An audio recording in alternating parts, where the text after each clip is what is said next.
No caso do TDAH, o tratamento pode ser feito por um psiquiatra ou por um neurologista.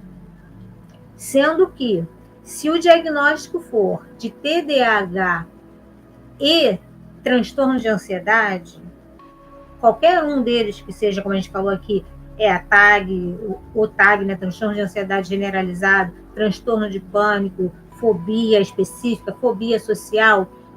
Se for TDAH mais transtorno de ansiedade, o psiquiatra. Por quê?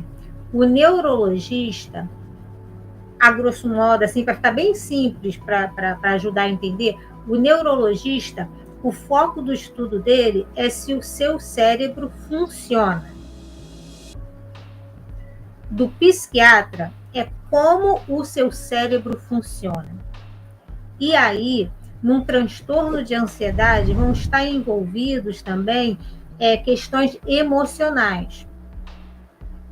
A funcionalidade do seu cérebro no sentido de como você dá significado para as coisas, como você dá sentido e significado para as coisas, como você interpreta as coisas.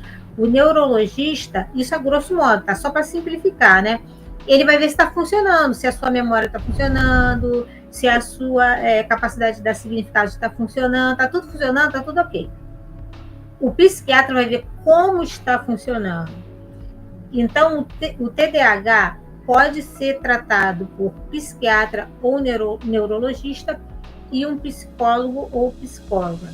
O transtorno de ansiedade é psiquiatra e psicólogo ou psicóloga. E como é feito esse tratamento? Eu sempre falo para vocês que o basicão da psicoterapia é o autoconhecimento. Você, junto com seu psicólogo ou sua psicóloga, você vai observar quais os sintomas, o quanto a sua hiperatividade, seu déficit de atenção, sua impulsividade está te atrapalhando. No transtorno de ansiedade, qual é esse medo que te causa insegurança e como você lida com ele.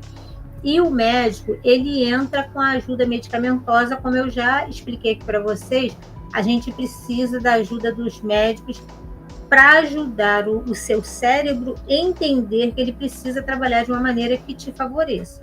Lembra que eu falei, tanto no TDAH como no transtorno de ansiedade, a maneira como o seu cérebro está funcionando, os neurotransmissores, né, não estão atendendo a sua necessidade. E aí são substâncias químicas, a gente vai precisar de uma outra substância química para preparar o terreno para que você possa trabalhar o seu cérebro com a ajuda do seu psicólogo e da sua psicóloga. Vânia, eu vou precisar tomar remédio para a vida toda? Vai depender dos sintomas que você apresenta, do comprometimento que esses sintomas estão causando na sua qualidade de vida, né? O que é importante a gente observar, lembra que eu falei que muita gente só descobre que tem TDAH quando adulto? Muitas pessoas que têm TDAH e não sabem, porque o dano maior que eu vejo do TDAH nas pessoas é uma sensação de inadequação, uma sensação de fracasso do portador de TDAH, porque ele ou ela vive tentando se igualar com as outras pessoas. Mas, Vânia, todo mundo se compara, né, com outras pessoas. Mas a pessoa com TDAH, ele fica tentando ser igual, ele fica tentando ter o mesmo desempenho e o cérebro não ajuda. O cérebro não permite. Ele fica tentando, o que a gente sempre ouve? Assim, você tem que ter foco, você tem que ter determinação, você tem que ter disciplina. Um cérebro hiperativo, que pensa 350 mil coisas e que não consegue manter o foco, que muda, ele pensa muita coisa, ele muda de ideia, ele muda de comportamento, ele muda o tempo todo. E aí a pessoa fica se sentindo culpada, fica se sentindo errada e fica tentando caber numa forma que não é dela, como eu sempre falo, né? Por isso a importância do autoconhecimento. E aí, a ajuda medicamentosa vai depender disso, né? Assim, nenhum bom médico vai ficar te dando remédio sem necessidade. O bom médico, ele sempre vai deixar o mínimo possível de medicação, porque é uma condição. Você não está doente no sentido de que tenha que curar isso. Tipo um resfriado. A gente toma um remédio e a gente cura o resfriado.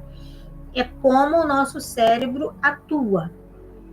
Então, ele vai procurar deixar o mínimo possível, porque o remédio é só para te ajudar a lidar com a maneira que o seu cérebro funciona, para que o seu cérebro possa lidar com, te ajudar a dar os significados corretos, a fazer as coisas que você precisa fazer. Então, vai ser essa troca. Você vai passar para o seu médico, vai trabalhar com o seu psicólogo, com a sua psicóloga, vai desenvolver mecanismos, né, adaptativos, né, estratégias para lidar, porque geralmente no TDAH você não fica tomando remédio para sempre.